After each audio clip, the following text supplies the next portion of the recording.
we had to settle for $70,000 on a lawsuit last year because of 3 words that I missed on a contract. Welcome back to another episode of the Skid Steer Nation podcast, your hub for insights from leaders in the excavation and land service industry.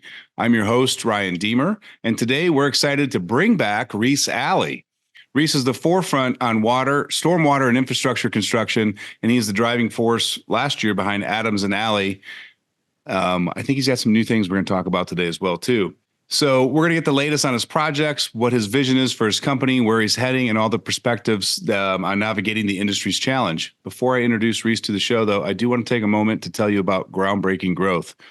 If you're looking to streamline your operations and boost your profits, go check out groundbreakinggrowth.com. It's our coaching program designed for land service professionals. We utilize the BOSS method. Build, organize, sell, and scale. We help you transform your day-to-day operations into a profitable venture. Visit groundbreakinggrowth.com for a free strategy session with me. Mention that you heard about it that you signed up because of the Skid Steer Nation podcast, and I'll give you an exclusive bonus. Speaking of Skid Steer Nation, head over there for your top quality American-made skid steer attachments that will handle everything from grading to water mitigation. skidsteernation.com. Go get the tools to enhance your efficiencies and elevate your projects. Reese, welcome back to the show, my friend. Good to be here. Yeah, we were just talking. It's been about a year since we chatted, like almost to the week. Yeah, it's been a little while. A whole lot's happened since, man. Yeah, well, do me a slight favor. Just like a brief recap of where you're at when we talked last year, so some of the guys can get refamiliarized with you, and then we'll dig into the last 365 days. Yeah, absolutely. So earlier last year, that was probably about 6 months into buying into SCA. And just to reiterate, I mean, we're a stormwater company, and previous to when I had gotten involved, we never really broken over, and I would say the company never broken over around 1.8 million. And that past year, we had done around 3 million. And throughout the year, when we talked, we'd just gotten into some of these really big projects, much larger than we had ever done before. And at that time, my mindset was, we had this normal ticket price of around, $20,000, $50,000 projects. And then I sold all this huge stuff. And I think that's one of the main things I want to talk about today is how that all went and what, sort of went wrong and where it all ended up. And in the past year, we did right around like 4.1 million in produced work, but actual receivables, cash taken in was around 3.7 million. And we absolutely lost our ass for a lot of reasons. And so being totally transparent and honest, we're going in a good direction now. We got a hole to climb out of, but I've just been trying to share and get the word out of, what the golden goose should have been and what I thought it was. And why what came out of the other end was a bunch of garbage. So yeah, and I'll tell you what, you start talking $4.1 million losing your ass. That's a whole lot different than when you lose your ass on $100,000. Yeah, for sure. So yeah, let's just dive in, man. A lot of lessons that you're going to take away from this. So where were you going? Like last year, you talked about you jumped from 1.8 to 3, then all of a sudden up to 4. Doing the most of that was all in those lower ticket $20,000, $50,000 projects, or did the experiences come from larger ticket projects? So absolutely the larger ticket projects. Okay. And, we had a really good niche, and we still do. We're back in that direction now. But in last year, and specifically in like 2022, is when a lot of these projects started getting sold. And obviously a lot of them were done last year, but that was specifically like we had a $525,000 project, and this is just where they started. There was change orders, but there was a 525, a 640. There was a bunch of stuff that was in like the 300 range and the 400 range. And I think single-handedly, we probably could have, only done one of those and been successful. But the problem is, I took a company that was really, really good at doing one specific thing and being in the stormwater business, which has a couple of different facets to it. And our guys were really good at doing that kind of stuff and just launched everybody into this big unknown space of working with engineers that were in a much higher scrutiny level than what we had worked with before, and just being so spread out with cash flow, so spread out with people and lack of experience. Now, all of those jobs got done well. I can say with my hand over my heart, they were done well. I mean, we never shit anybody out of anything. But at the end of the day, we lost a ton of money. I mean, if you count like the actual profit that was lost and then how much farther we went negative, it was about like 900 grand that we got out of. Yeah. That's a tall number, man. It is. And so it left us this year with around a $350,000 hole of literally just credit. I mean, between like credit card debt, vendor debt, and things like that, including almost a little over $250,000 of working capital loans we had to take to keep going. That was in the end of the year. I mean, it's scaring like a $400,000 or $500,000 hole. And the problem was because those projects were so large and they took so long. I mean, dude, you can't just turn the ship around very quick. And so a lot of these projects were taking like 4 months and 6 months and 8 months. And it was horrendous. And so, and there's a lot of different rabbit holes I can go into about why that happened and, why we have since kind of gone away from that. Outside of the payment terms and lawsuits and just horrible things. And 100% as a result of being naive about how that all works scaling. We absolutely should have had the mind. And when I say we, I sold all the freaking projects. And so there's not, I'm saying we as this big team, but I'm the one that, did that. And so kind of screwed us over in that sense. But instead of trying to go into these, massive projects where we're technically in our wheelhouse, they were still stormwater related jobs.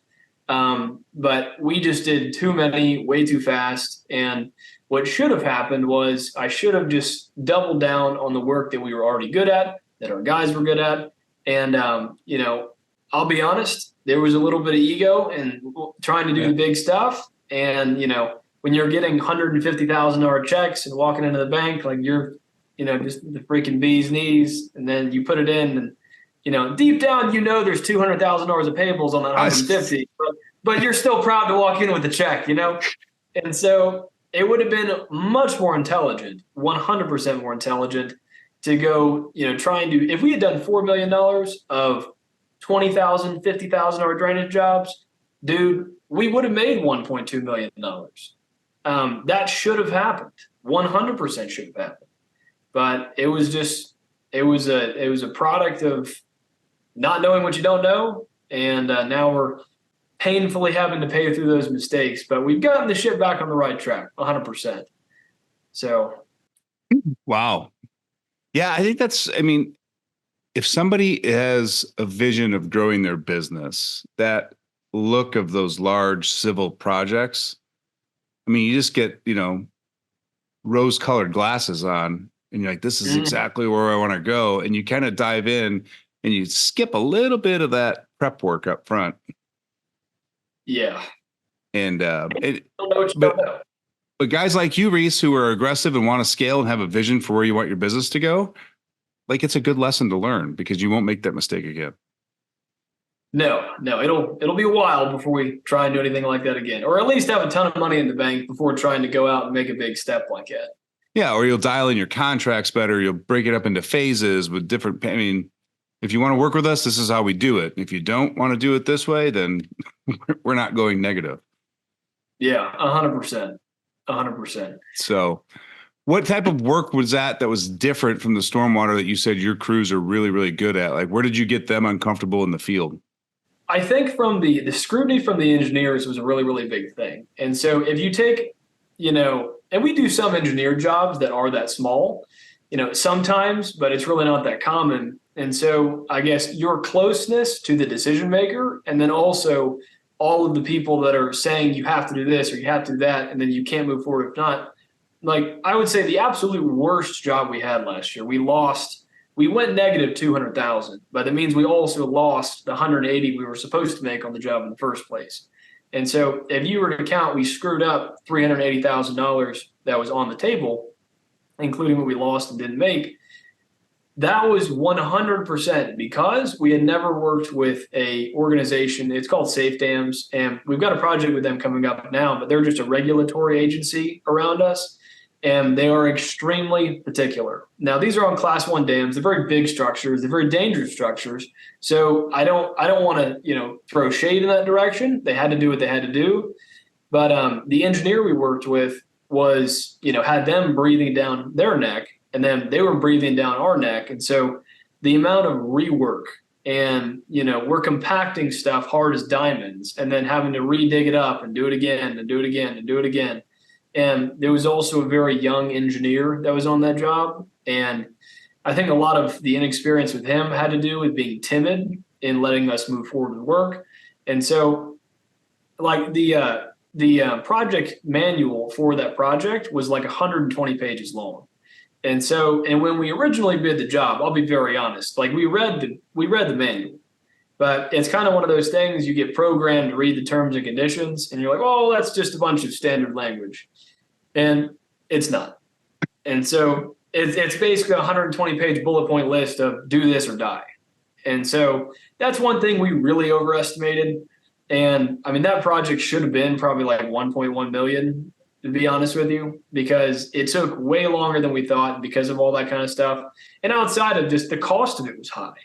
And there's all these like little red tape issues that you have to come up with. And, there was a $26,000 insurance bond on there that we just didn't know, really what that was, being 100% honest. And, when it came true and how we were supposed to pay for it, did it come back or not, and all that kind of thing.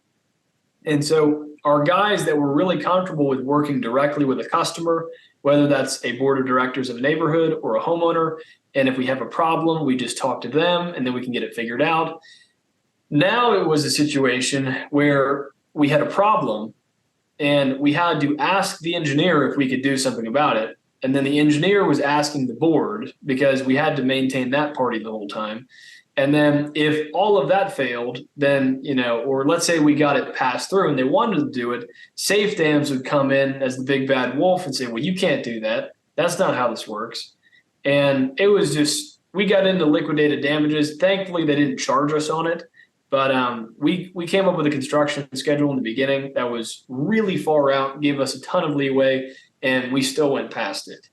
And it was just one of those things to where it's just, you're only as good as the work that your guys can do on the ground.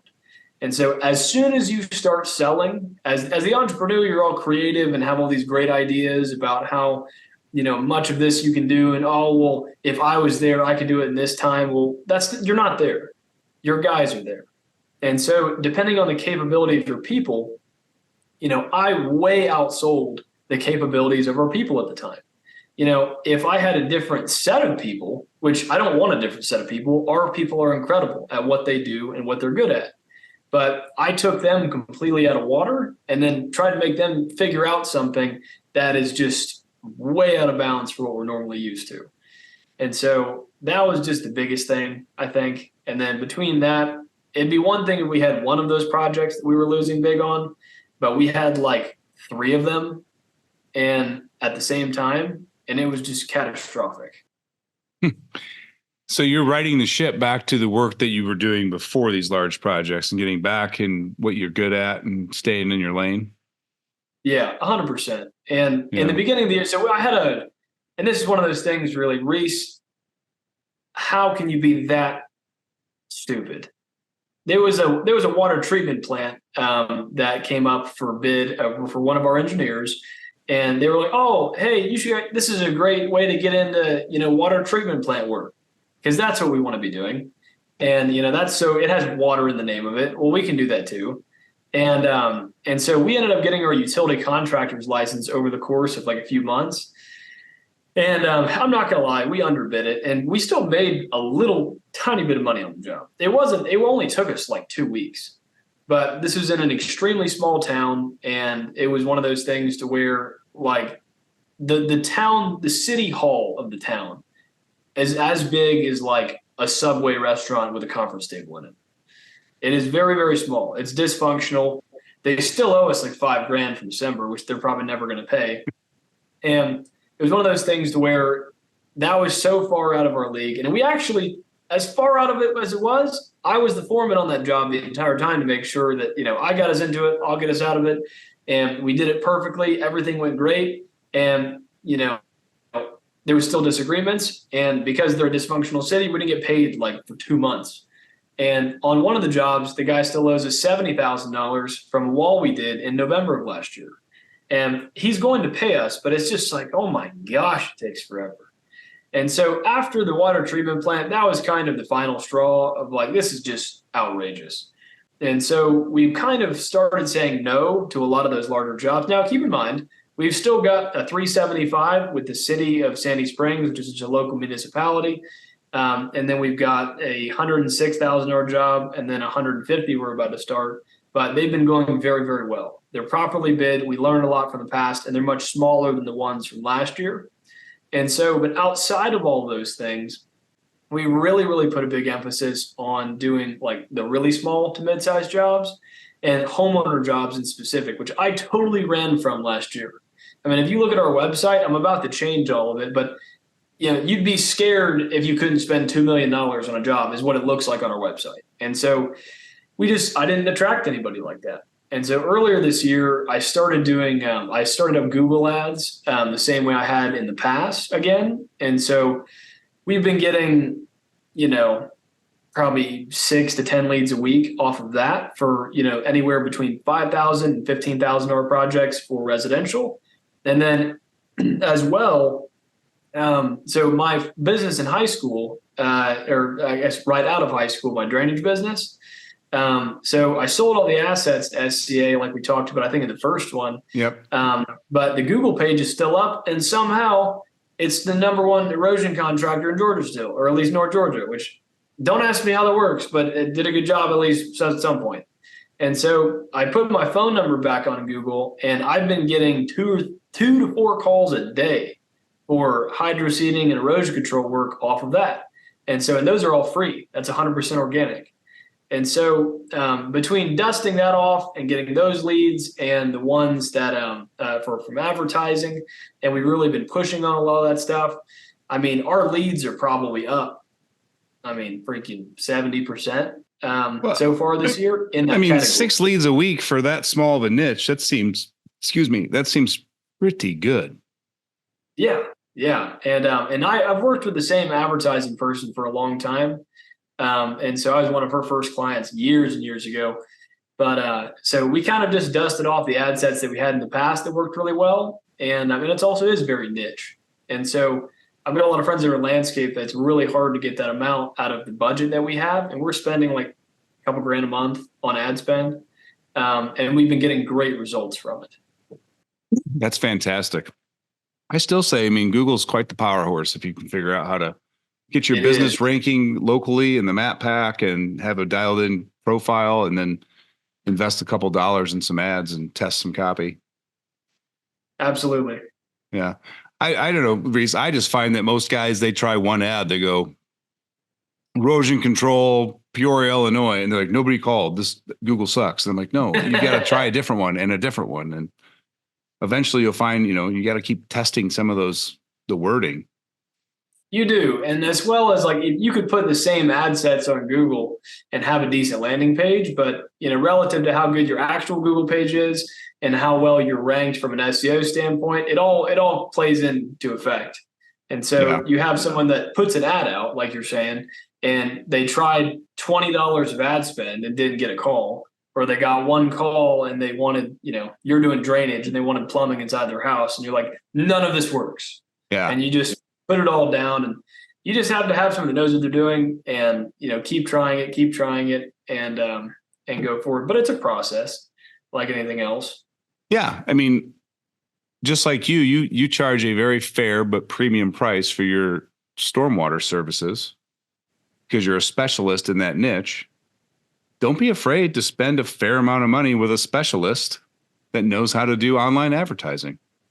100%. And especially once you get it working, it just pumps out work. It's a machine. Yep. It's a machine for sure. Speaking of SEO online and everything else, I mean, you can tell by your background, you've completely upgraded your game in your office. You got a great looking setup now, Yeah. but you're investing quite a bit of energy and time producing YouTube videos now, right? Yeah, that's right. And so, like I said, I've had a full-time editor since probably December of this year. And we originally on Facebook and Instagram and YouTube and anything you can imagine, but that's just not a good idea, at least in my opinion in the beginning, unless you have an absolute expert on those that you can help with or pay for. And so we've been producing a lot of videos of just, I guess, lessons learned and, anything from I had a $26,000 bond come up. What are bonds and how do they work and when do you pay for them on what jobs and should you steer clear of them? The difference between big jobs and small jobs. I mean, how to create, a decent advertising campaign. What does a good Google page look like? And all of those things. And also just personal stories along the way. I had to let go of one of my best friends when I was 20, and it was all because it was my fault that I put him in the wrong positions and took a great operational person, put him into management, and just all those little things that you just don't know until you know is what I'm trying to make videos about, and I think it's going okay. I love it, man. And we'll make sure to put your YouTube channel in the show notes. So if you're listening to this and you're intrigued, but what's the name of your YouTube channel for anyone listening? My handle is just, it's real. I think I'm sorry, I don't know this. It's Reese Alley 1, or it's just, if you just look up Reese Alley, it should come up. Yeah, But we'll have the handle in there. you got a pretty unique name. So I doubt there's 87 Reese Alleys on YouTube. So you should be good. Should be hopefully easy to find, but yeah, they'll be in the show notes. And here's what I love the most about it, Reese. You're a business owner just sharing your stories. You have no call to action. You have no digital product. You have nothing that you want your viewers to consume, to purchase from you. You're just providing your life experiences and business experiences so that maybe somebody else can learn from them without having to walk the same walk you did. Yeah, for sure. And at the end of the day, I mean, I think we talked about this in the beginning last year. I mean, the same way that, I bought into SCA and, we're growing and scaling and doing all these things and implementing all these systems, and we're figuring out as we go, but we're figuring it out at the, $4 to $6 million mark, not the $0 to $500,000 mark. And so, my goal is just to attract a crowd of people that can just for the most part, take what I have and learn and, just do something with it. But, in the future, being able to partner with some other small businesses, because we might be figuring out that $4 to $6 million range. But when we had to add in more small projects, I mean, I took Northwest, which is just this shell of a business, and, I'm basically running a $500,000 company out of nowhere on the side just to supplement our income with, stuff that pays on really good payment terms. And so in terms of looking at a $250,000 business, I can take a $250,000 business and, I mean, no one's flawless, but pretty easily get it to around 750, $1 million in a very short period of time if the person's willing and able and motivated. And so, and for the vast majority of people that are watching those videos, if they can just take it, make a bunch of money with it, then that'd be great. But I think for the people that are looking to go to the next level eventually, and I probably won't even offer that until SCA gets off the fence and we're stabilized there, and that's on, I know that that's way down the road in the right direction, then I'll take my eyes off of that probably a little bit and supplement it with other businesses. Yeah, you and I are kindred spirits because our minds are always thinking and we're always looking at opportunities. And I personally have had to go through some rough patches in my younger days to realize what's a distraction and what's an opportunity. 100%. A lot of shiny objects coming out there. Man, world's full of them. If you just everything you look at is a shiny object if you can frame it the right way. Absolutely. So, yeah, I just did a mentorship program yesterday, actually, where these 6 startup businesses bounce from mentor to mentor for 30 minutes at a time to hone in on their pitch or get feedback on their product and stuff. And at the end of it, I was like, oh my God, I'd love to work with 2 of those people a lot because they've got great ideas, great product. And I'm like, well, that's complete distraction for me. So wish them the best of luck on LinkedIn. Tell them that if they ever have a question, you can answer it for them. But do not offer any services, because then your businesses suffer trying to build theirs. And I think you may agree, but I mean, listening to too many different voices is just as bad as listening to the wrong ones. Mm-hmm. So, you can have a bunch of different people that have a great idea, but if you try and do the 15 great ideas at the same time, and you're constantly updating yourself on what new things and developments they have, it's just super confusing. Yeah. And to tie this back into the excavation industry, when you're offering 15 services, you're too spread out to be good at anything. And you can't scale your business past 250, 300,000 a year until you get it down to one or two core services and get really, really good at it. 100%. And on the mentorship topic, so and again, I keep saying, I think I told you this in the very beginning, but there's a guy that he owns a big erosion company in the Southeast.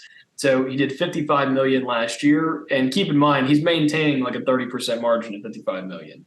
I mean, it's insane.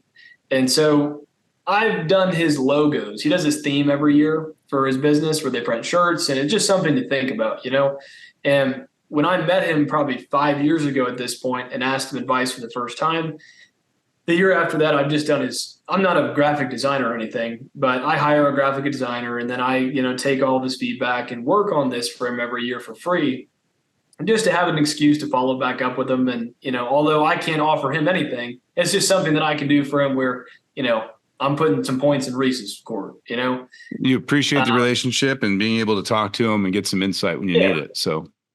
And so in December, I think it was early December, I called him and I was like, dude, I am begging on both knees for you to help us do something with this. Like, we need help. We knew what we had to do for the most part, but it was one of those times to where you can't almost know what to do. Like, you have to know what to do or we are going bankrupt. And so he ended up reaching back out, and we talked for a little while.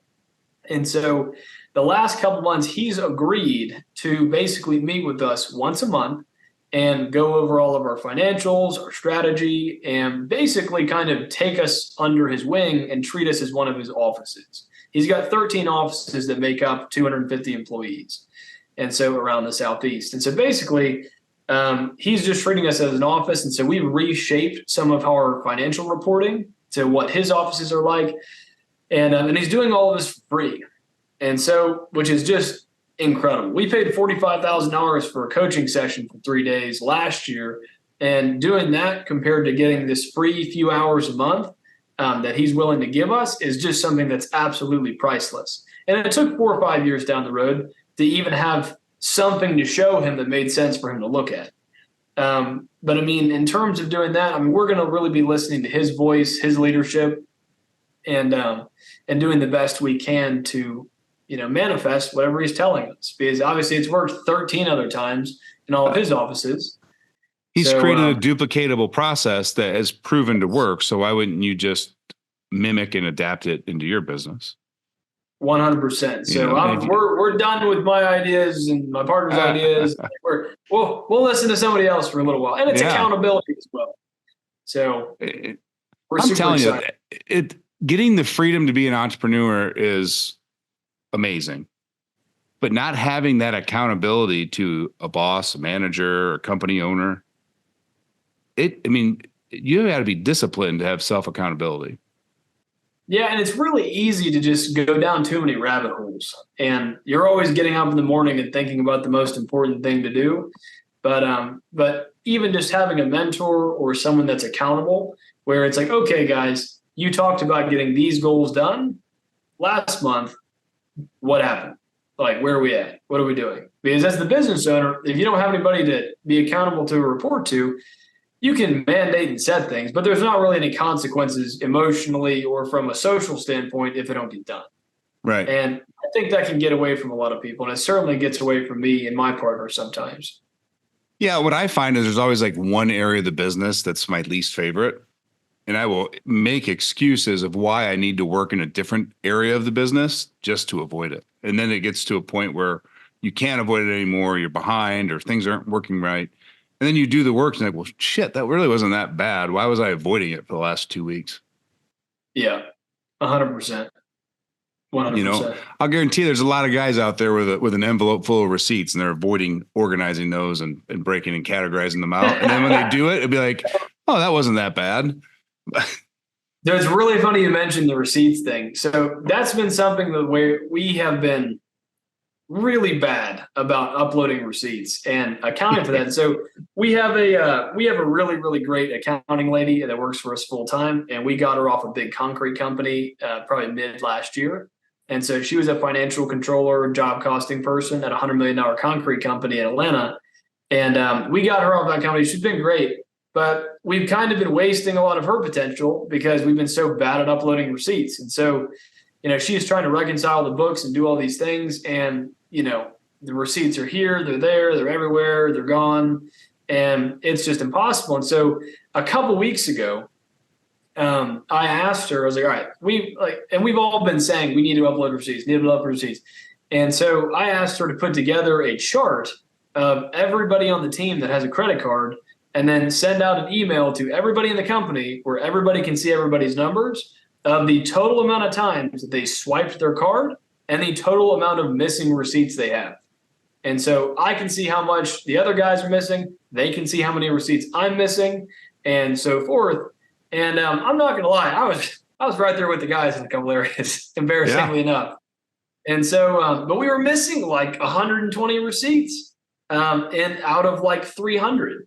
And so, and what we literally decided to do last night was basically for every receipt each person on the team is missing, it's $2 in the pot every month.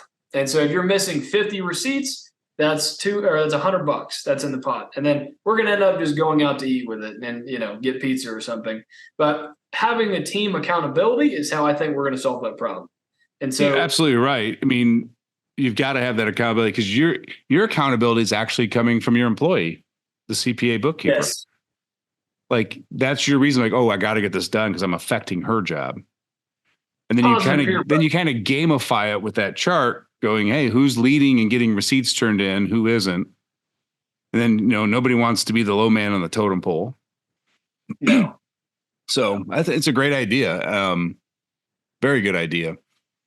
Have you looked at your process of how you upload receipts? Like, is it a super simple process? You're just not doing it, or is there friction that makes it difficult to get them uploaded?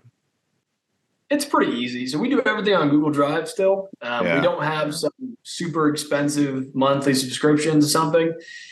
We do have a very good system on Google Drive, and we do everything on the calendar. And so on Google Calendar, we keep all of our schedule and basically a Gantt chart. And then on that, we have the proposal, estimate, receipts, and photos and progress and all that kind of stuff. And so whenever the guys are on a job, they basically just go to the calendar where they have all the information, and then they upload to the receipts folder on the calendar. And then our accounting person basically pulls off of that to reconcile the books. And so it is very easy, but it's also very easy for the guys and me as well, to where you're in a big rush, you're at the gas pump, and you just don't bother getting the receipt or taking a picture, uploading, because you just got to go. You're on the phone. You've got 100 things going on. And so it's really just taking the time to remember to do it and the diligence to make it happen. So 2 things I want to bring up off that. One is directly more towards you and your crew, but it might be something where when you guys do your end of day wrap up that you just add a line to that chart that you follow for day wrap ups to take 2 minutes, upload receipts at the end of your, like during your team meeting. That way you're like, hey, everybody, we got to get the receipts done. Oh yeah, I totally forgot about it. Because it's hectic during the day.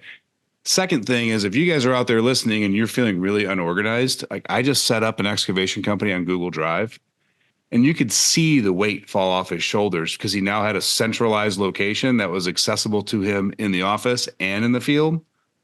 And he could keep all of his permits, his estimates, his customer notes broken out this way, his processes from the company. And I just helped him build the folder, the schema for it, and learn how, if you're struggling with organization, it's free. Go figure out how to use Google Drive, download the app on your phone, and you can just let a lot of the things you worry and stress about all day long out of your head. 100%. That's awesome. I didn't know you did that with companies. So Well, he's actually a friend of mine here in Peoria, and he was just like, I got to find a way to get organized. He's like, I don't have anything here and there. So we were talking about different softwares. And I'm like, really? You just need a Google Drive folder. So we created one for clients. So then inside that folder of clients is a folder with the client's name. And then I'm like, all right, now create a folder for the project because hopefully you'll have repeat customers. So we got to keep the files from each project in its own folder. He's like, oh, I get it. So now when he gets the permit from the county to install the septic, he just takes a picture, uploads it there. His estimates go in there. Customer notes go in there. And then we started building out like machine checklists, maintenance checklists, and we're housing them in there. So when he starts hiring employees, all those documents are there. The processes are there. His bookkeeper doesn't live in his town. So now we've got a folder to be paid and paid inside the bills folder. So he just uploads to be paid. She gets on it from another town, pays the bills, moves them over to paid, updates QuickBooks. And the organization between him and his outside parties has just gotten so much smoother. 100%. It's such a good system, and it's free, and it's just infinitely customizable. Yeah, And we so, still run 85% of our business off Google Drive because it's just like, it's kind of like crack cocaine. Like once you get hooked on it, you're afraid to give it up. yeah, yeah, we can compare it to cocaine. But it's just like, oh my God, the thought of moving all those files and mitigating them over to a new software, an ERP system, I'm like, no thanks.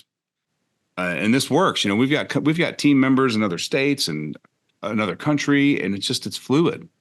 Like I'll get done with this podcast episode, I'll upload it into your folder in Google Drive, and Marlon will download it tomorrow to his computer so he can edit it. And it's just seamless.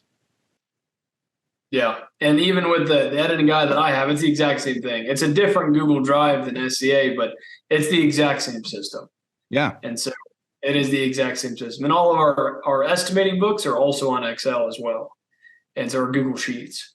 Mm-hmm. So it's keeps it easy, keeps it straightforward. Maybe one day we'll go to a bigger system where, we'll gain a little bit more efficiency, but it is absolutely not worth trying to transfer all the files. And more than that, teach everybody how to use something new. Yeah, because Google Drive's simple. It's just like using any other app. You click on this, you click on that, and then you can look at your document. You can forward it, you can share it, you can print it. But yeah, it's just about teaching the team or yourself, if you're implementing it new, to making it part of your new discipline and your daily habits. Yeah, 100%. When you're working with smaller businesses, let's say like 0 to 500,000. Is it common for them to have anything like that, or typically they're just flying by the seat of their pants? I always say those guys are running a business off a notebook. Half of them are trying to do an Excel spreadsheet for their accounting. They don't have QuickBooks. I don't know if it's because they're intimidated by it or don't want to spend the money on it. But they're really like, they're posting Facebook things or putting out a yard sign. They're talking to some people in the neighborhood to get work. But after that, a majority of them just kind of are figuring it out and winging it as they go. What size would you say, from your experience, do people start to develop a system on their own? About $100K a year, because it starts to get too confusing to manage everything. Because most of these guys are doing $1,000, $2,500, $3,000 projects.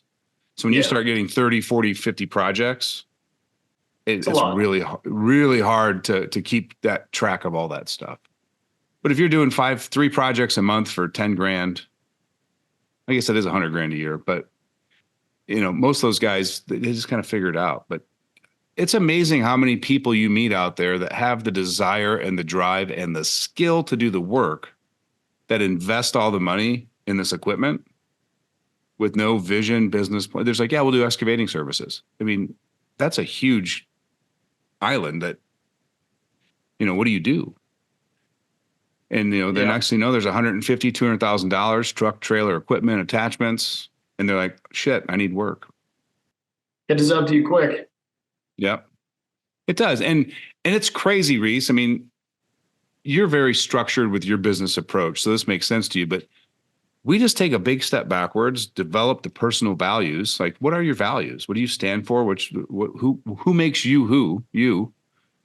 Let's create business values off of that, because that's the foundation and the fundamentals of your business is who are you going to work with, who are you going to hire, how are you going to handle business. And then we start looking at core services because we can't be a master at everything. What target market needs those people and how do we reach those people? And I'm telling you, like usually within 30 days, the phone's ringing a lot more than it was. They're making some money. They're seeing profits and they see the light at the end of the tunnel that they've got a business, even though it's going to take a year, 2 years to get it where they want it. They're not on the treadmill anymore going, I'm not going anymore. Big time. Yeah. They'll get the hang of it. Yeah, I used they to run do. everything off reminders on my phone. So come a long way since. Reminders, then you got the alarm. Like my friend's got like 15 alarms set throughout the day to remind them to do stuff. I'm like, they have a different app for that. You don't have to have a alarm going off every 7 minutes. Well, they have a thing called a calendar, Right, and they have a calendar. You can put alerts on that too. Yeah, and then the Google Calendar is great because you can just add it to your normal calendar on your phone. Mm-hmm. You don't have to log into a Google Calendar app. You can just open up your calendar on your phone. And as long as you sync it to that, it's all there. 100%.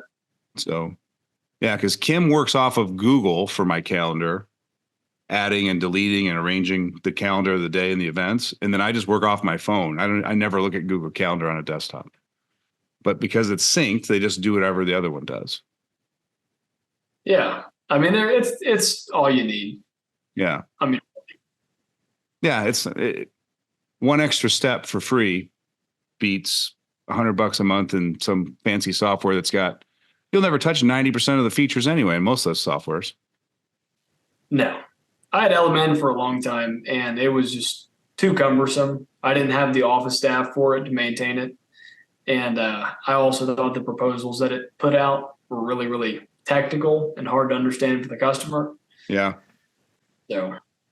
No, I mean, we've been finding that a lot of the guys, because getting professional estimates is super important.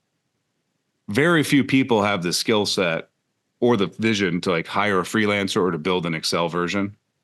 And I'm a big fan of, your outline and it looks good, but you have to type everything every time you do that. Like I want to be able to like hit three letters and like, oh, that's the item. Boom. So we've been getting a lot of guys like kind of migrate over to Joist or Jobber. Some people don't like Jobber. They find the salesman real pushy to move up to the really expensive monthly program. And Joist for $25 a month, you can create some templates. We create templates as a customer, but then you can create all your line items and save them. So now we're able to turn estimates around in minutes or hours instead of days. Yeah, and I will say one thing. I was going to make a video about this, but the only problem that I have, at least, with doing the on a software like that, I guess where you have specific line items, if you do the exact same thing every single time, then that's a little bit different. But we found that it's been very helpful when you're writing an estimate. We still do them on Google Drive. We still type them out. And basically we'll write it as like a step-by-step checklist. And so how I used to do it, if we were building a retaining wall, for example, I would have on there, 80 cap block, 80, block and 10 tons of gravel, whatever it is. And then all of the different pieces of material and then, grade yard, install retaining wall, do all this. And so instead of doing that, what we ended up doing, which that was intimidating to the customer. They don't know what all the parts of a wall are, and they're kind of confused on what the process is.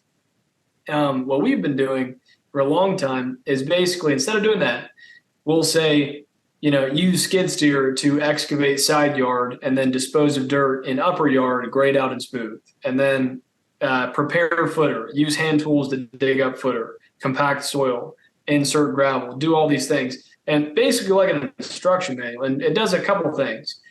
One, the customer understands what the process is. They understand what you're doing, what you're bringing as equipment, and maybe how long it's going to take.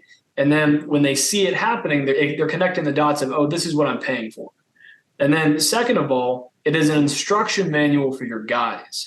And so unless you're planning on being there and explaining everything twice the entire time, it works really, really well to write that instruction manual. And then if you have a foreman that works for you, basically you can now take something that the customer understands, and then you can hand it to the foreman, And then the foreman can go over with all of the guys as a perfect instruction manual on everything about that job. And then it's basically goes from an estimate to a work ticket, and it's seamless.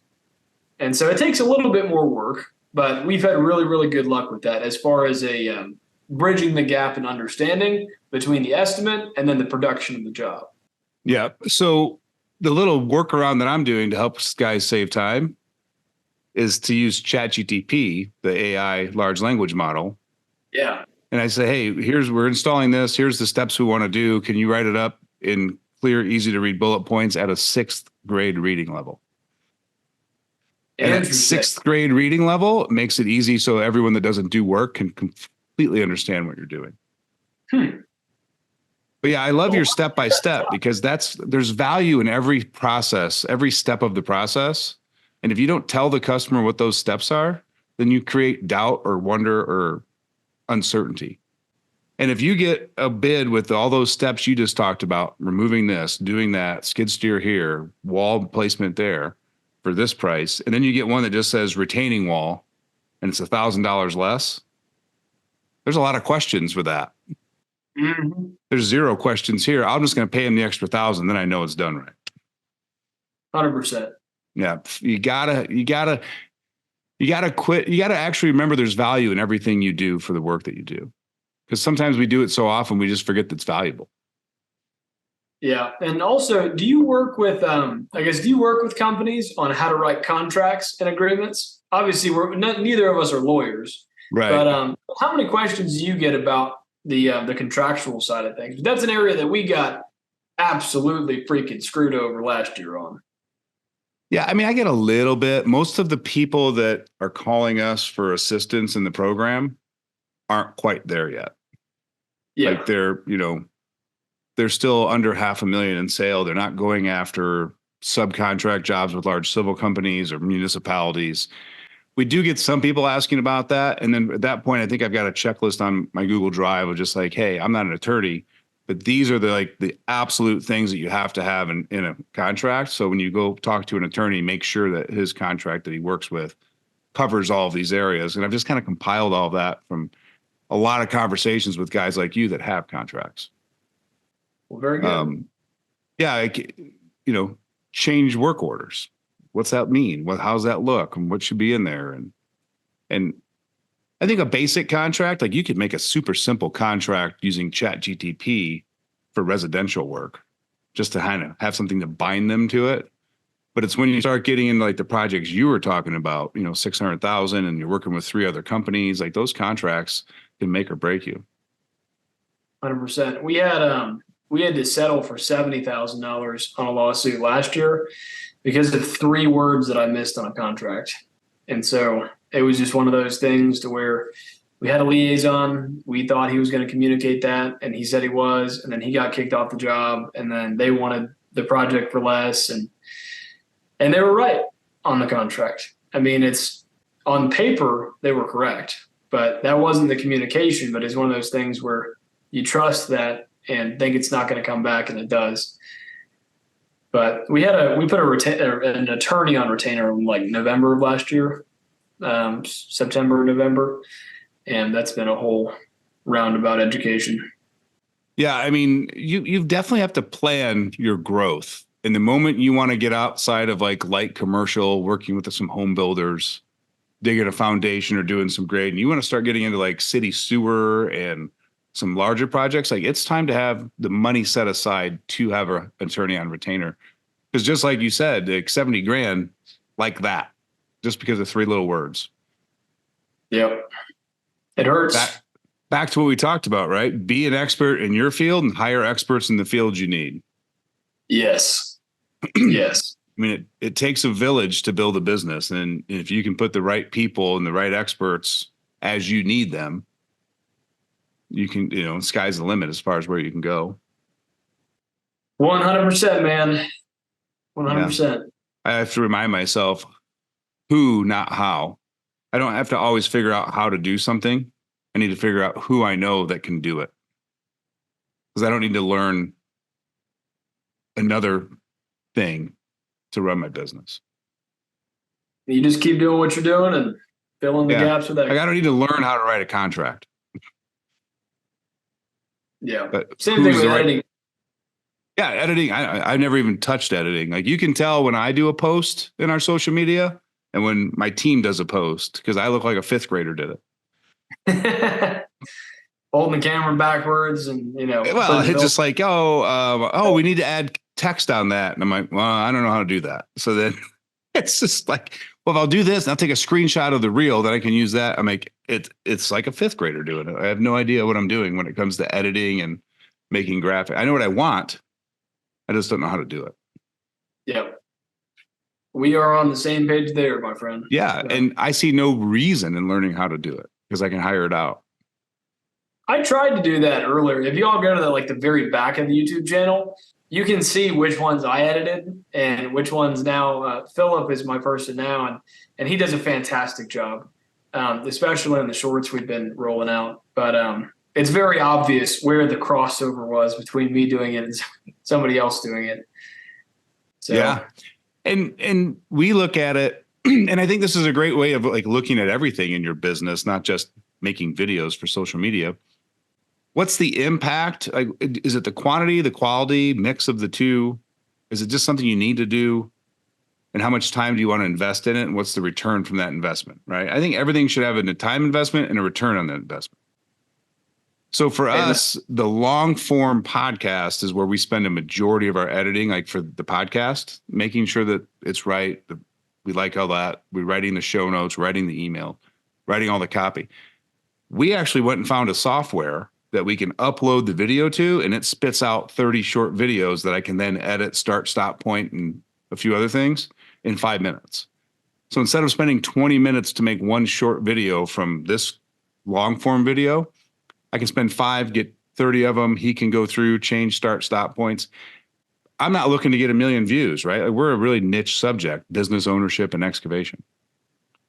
I just want the credibility out there to be like, well, who is this guy? And what is he talking about this? Oh, it's a podcast to help get some more listeners to the show. Yeah, well, if you don't mind, send me the link to that little thing you just talked about. I'm curious. It's called Opus Clip, OPUSCLIP, Opus Clip. And it's like $190 for the year, and you get 60 hours of editing time. You can buy more if you need it, but you just upload a YouTube video link or from your Google Drive, the link to the video in the Google Drive, and it kicks out, and it's got AI to write all the descriptions, the hashtags, and it links to TikTok, LinkedIn, Instagram, and somewhere else, YouTube. So I can actually just schedule them to be posted on those platforms, all from Opus Clip. So we're not moving stuff around everywhere. That's awesome. I just like simple. I always like simple. Well, we'll keep on it, man. So yeah, I'm terrible because I'm like, there has to be a better way. I will stop what I'm doing and go find a better way. And like my friend Mike, who helps run some operations in the business, is like, you got to stop changing things. I'm like, well, you guys have to stop doing it the old way. Like, there's better way. Leverage time, leverage people, leverage automations. Like, if you hate spending an hour writing an estimate, ask yourself, there has to be a better way. And then go find it. That's the only way you get better. Yeah. Baby steps. Yeah, but I'm never content, Reese. I'm sure you aren't either. Yeah.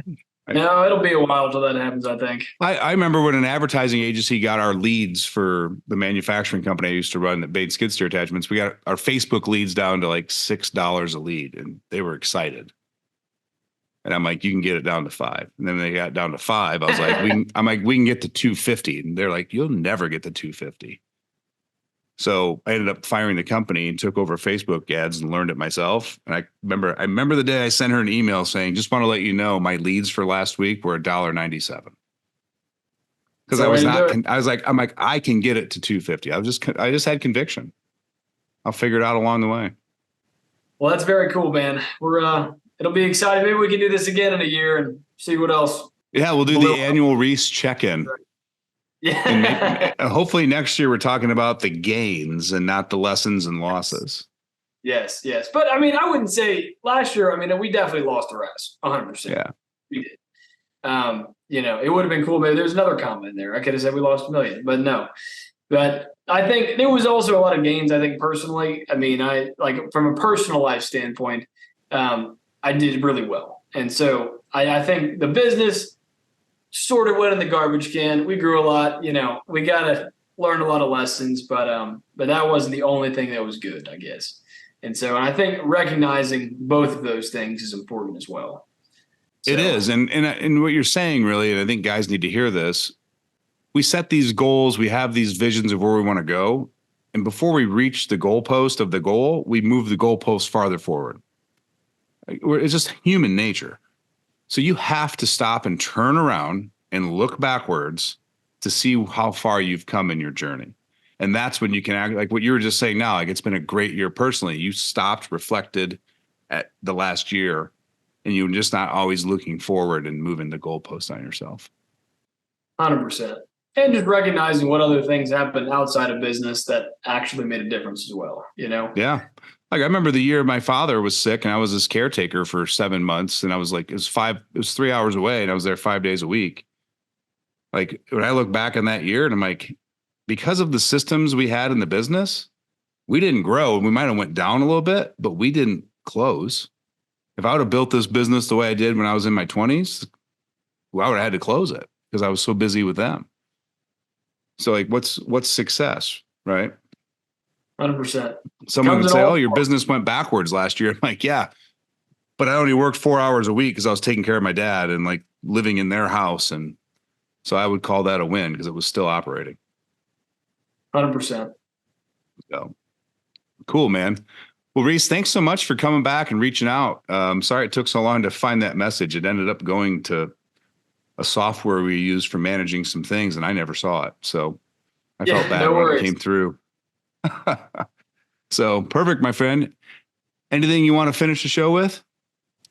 Just keep on going. I mean, for all the people that relate more to what happened to me last year than, what happened to the fairy tale Wonderland guy that just went to 5 million in 2 years and, didn't have a thing to say about it. Just keep going.